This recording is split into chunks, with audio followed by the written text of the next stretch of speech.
Hello folks, today we are going to create our first report.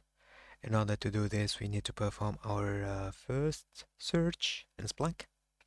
So to do so, we need first to set our index and our source type. Here I did put in the search to get the status 200 OK. Please make sure the datetime picker is set correctly. In my case, I did set it for the last 30 days. Then I need to display the count of the products per category. So in order to do this, I will use the stats command with the function count over the product ID and by category ID. And yes, now I'm going to rename both of them.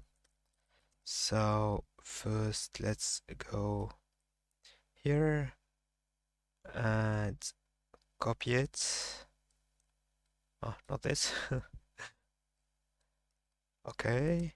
So as let's say it's total products per category.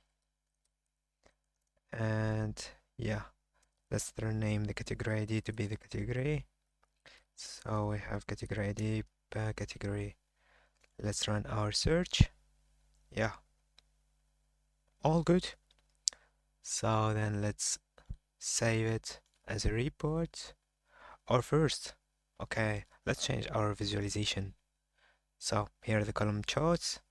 So let's put it as pie chart and save our report.